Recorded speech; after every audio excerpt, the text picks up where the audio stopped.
Oke, kali ini sahabat EP kita lihat tanaman terong saya terkena virus fusarium yang dimana terserang jamur akar layu.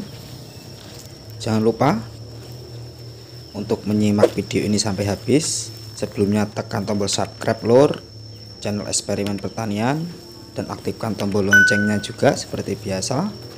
Dan jangan lupa lagi untuk mengunjungi Facebook Eksperimen Pertanian, follow, like,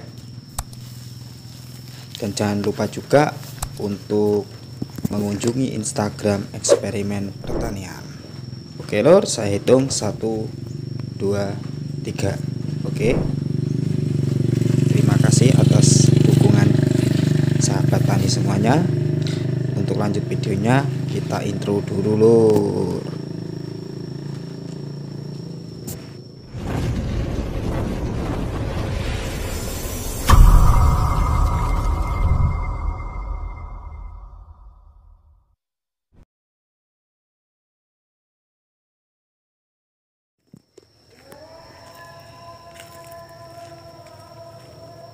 Assalamualaikum warahmatullahi wabarakatuh sahabat EP. Masih kembali dengan saya Muhammad Rokib, admin Eksperimen Pertanian. Kali ini saya akan memberikan pupuk kalsium atau bisa disebut kapur dolomit, yang dimana kalsium itu hanya terdapat pada pupuk dolomit, yaitu hampir 50% lebih ya. Kemudian pupuk KCL, yang pupuk Ponska itu sedikit ya lor ya, mungkin kandungannya sangat sedikit kalsiumnya.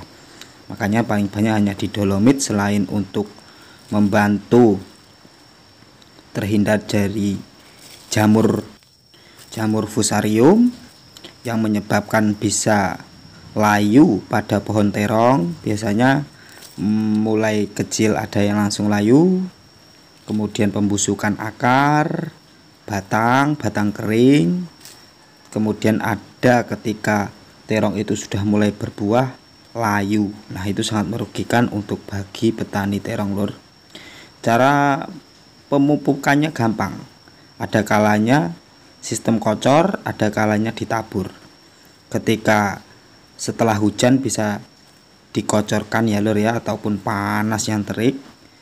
Ketika tanah itu mulai basah juga bisa dengan cara metode ditabur seperti yang saya lakukan, karena ditabur itu lebih praktis. Seperti itu, lebih merata ke seluruh tanah. Kapur dolomit adalah kapur pertanian yang mengandung kalsium dan magnesium. Manfaat kapur dolomit yang utama lur adalah meningkatkan pH tanah dan membuat kadar asam dalam tanah menjadi lebih netral. Maka dari itu aplikasi kapur dolomit diperlukan untuk tanah yang terlalu asam. Selain menetralkan pH tanah, kapur dolomit juga mempunyai keunggulan lain bagi pertanian. Manfaat kapur dolomit banyak sekali lur. Ada 10 apa saja?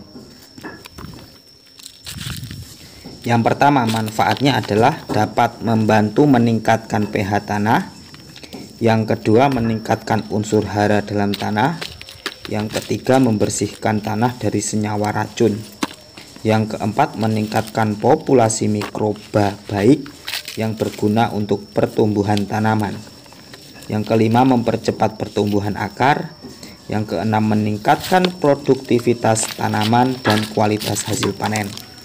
Yang ketujuh, menambah unsur hara Ca dan Mg atau kalsium, magnesium. 8, menetralkan unsur kimia.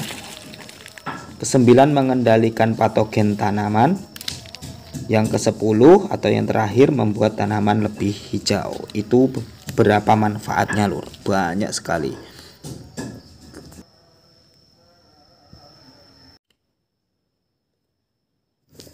Nah, kapur pertanian yang saya gunakan yaitu merek Kebomas.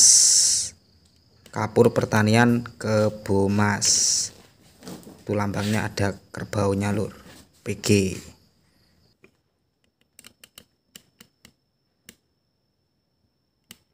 Dari Petrokimia Gresik. Kalsium karbonat ya, CaCO3 itu yang saya gunakan. Kandungan kalsium karbonatnya yaitu 85%. Mantap lur. Baik digunakan di awal ataupun menjelang fase vegetatif tanaman terong atau semua jenis tanaman sayur-sayuran.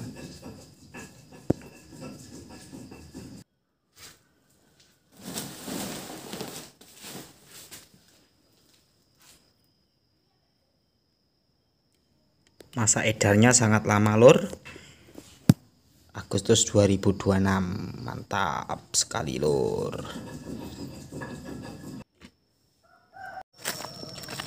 Cara penggunaan kapur dolomit yang saya gunakan yaitu ada 3 cara lur, tapi kalau ini yang saya contohkan yaitu dengan cara disebar secara merata di permukaan tanah. Cara menggunakan kapur dolomit yang pertama, menyebarkan kapur pertanian di atas lahan pertanian. Metode aplikasi ini biasanya dilakukan saat olah tanah dan setelah tanaman itu tumbuh juga ada ya lur ya. Kalau saya sering menggunakan ketika tanaman sudah masa vegetatif menuju generatif, karena saya mengambil dari kandungan kalsiumnya yang dibutuhkan oleh tanaman. Yang kedua, bisa menaburkan di lubang tanam. Selain dicampurkan saat pengolahan lahan, kapur dolomit juga bisa diaplikasikan dengan menaburkan pada lubang tanam. Jadi dibuat lubangan dulu kemudian ditaburkan lur. Sebelum ditanam itu ditaburkan dulu di dalam lubang tanaman. Setelah itu tutup lubang tanam dengan media tanam dan biarkan 2-3 minggu sebelum penanaman gitu. Yang ketiga, bisa dicampurkan dengan pupuk ZA. Nah, tak hanya pengaplikasian kapur dolomit tunggal, ada juga bisa dicampurkan pupuk ZA ya.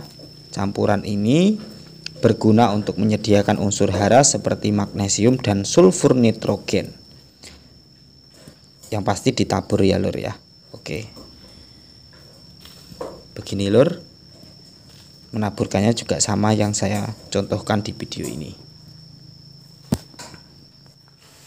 Oke lor, akhirnya hampir seperempat hektar selesai. Ini yang saya tanam berada di belakang rumah lor. Selain dekat rumah, perairan pun menjadi mudah ketika tidak ada air hujan ya lor ya. Nah, contoh menaburkannya cukup seperti ini. Gampang lur. Oke, cukup sekian sahabat EP. Jangan lupa klik tombol subscribe dan tombol loncengnya untuk mendukung channel eksperimen pertanian, karena channel ini terjun dari lahan langsung, praktek di lahan sendiri, bukan ekspos dari lahan orang lain lur. Saya Muhammad Rokib selaku host eksperimen pertanian undur diri. Sampai jumpa di channel selanjutnya. Saya akhiri. Wassalamualaikum warahmatullahi wabarakatuh.